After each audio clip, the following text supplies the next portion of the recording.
Hello everybody and welcome back to Robert's Reviews. Today is Friday, so I do a bunch of new releases, and of course no spoilers, so feel free to watch to the end. There's no spoilers anywhere, so I'm really excited to talk about this movie. I just finished watching it like literally 2 minutes ago, so I have a lot of thoughts bubbling in my head, so I'm going to throw them at you, see what you guys think, and let me know in the comments below what you guys thought of the movie if you have seen it. If you haven't seen it, let me know what you're most intrigued about, and let's just jump right into talking about Funhouse. Just a reminder that if you like the video, please consider subscribing. It's a huge help. Once I get to 150, I'm going to dress up like Spider-Man and go to Walmart. So if you guys want to see that, please subscribe. We're almost to 150. It's going to be great. And thank you so much.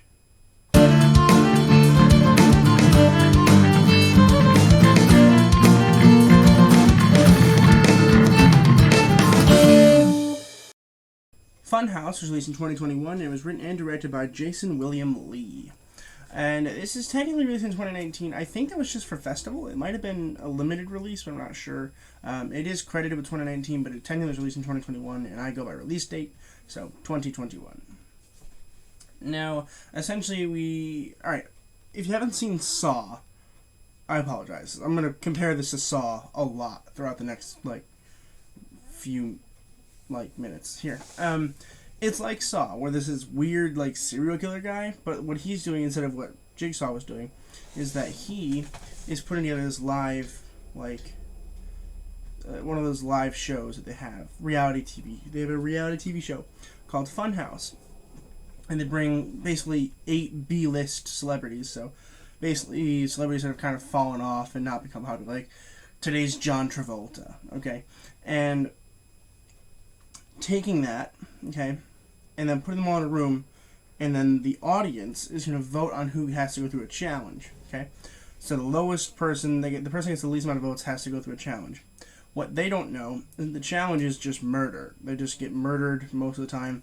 They have a chance to win, but it's rough, it's hard, right? And so, of course, then you have the issue of, who's going to die, who's going to go through the challenges, who's voting for who, and then, of course, there's the outside issue of, how is it impacting society?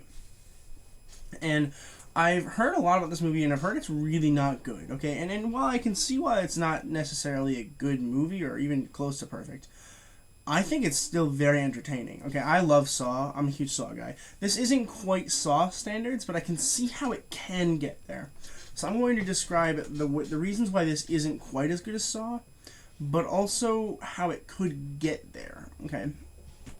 First off, the villain.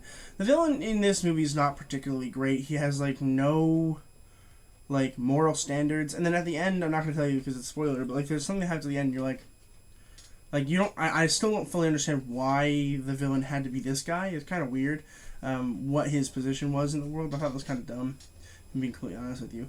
And I don't know, I just kind of felt like the villain was kind of second-handed, and we're focusing more on the contestants, which is okay, because it is the first movie. I'm hoping there's a sequel, because I do want to explore some more in-depth stuff of this, which I will get into soon, because I think that a sequel could benefit this movie, quite well.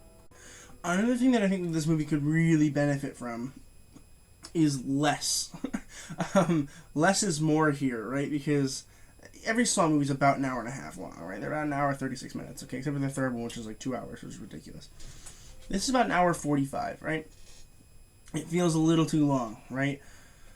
There's 8 people that are in this room, and it takes so long to, get to know them, because they do a pretty good job of actually getting you used to the characters before we jump right in. I'm actually really impressed with their level of management over their characters. For their credit, I am impressed, okay? Because I knew all the characters before we really got into it, so I was really impressed with that.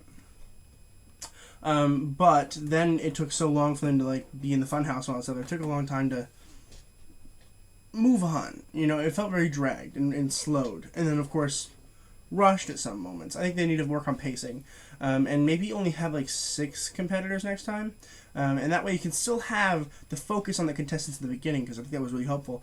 But then also gradually move it into something that is, still quick in pace, but also, you're able to comprehend it. So I think that would have been really good.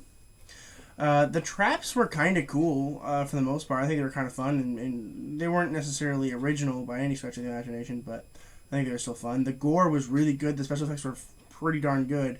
for this probably being less of a higher budget than the Spiral movie, or a Saw movie, Spiral being the most recent. But I think overall, really what made this movie seem really good to me was the casting decisions. The cast was pretty spectacular. I'm not gonna lie to you; it was really good. I didn't really care for the bad guy very much. It was Jerome Valinsky. I think he was good looking for the part, but I really don't think that he. I don't know. I don't think it's the actor's fault. I don't think it's Valinsky's fault here. I really do think it's just the directing and the writing didn't accommodate for the fact that we needed a better villain here. So yeah, I do blame that on the writing and the directing, not necessarily Valinsky here. I think that his character wasn't good, but I think he was pretty good. And we have Walter Skarsgard. I'm not going to go too deep in all these characters because of spoilers, but his character's really cool. I would consider him the main character. And also, he looks just like his brother Bill. I have never seen Walter before, but he looks just like Bill. And I love Bill Skarsgård. Bill Skarsgård is one of my favorite actors. So I was really excited to see, his brother here. And he's also very good, so I'm really happy with that.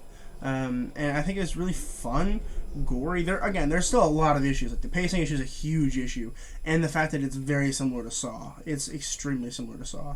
And I think that there are things that they can do to stray away from Saw, but still be mainstream and still be popular. I think that a sequel could benefit here. I think that it is wildly entertaining still, even though it's not very good.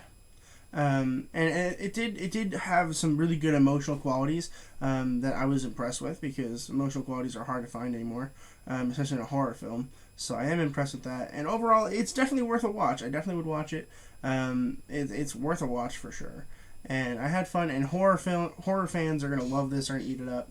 I like horror. I like gore a lot. I mean, I've watched every Saw movie. I have reviews for every Saw movie on my channel now, so you guys can go check those out if you'd like. But overall, I think it's good. I think it's fine. I think it's an okay movie. Is it perfect? No. Are there issues with it? Absolutely. Can it get better? Is there potential? Yes.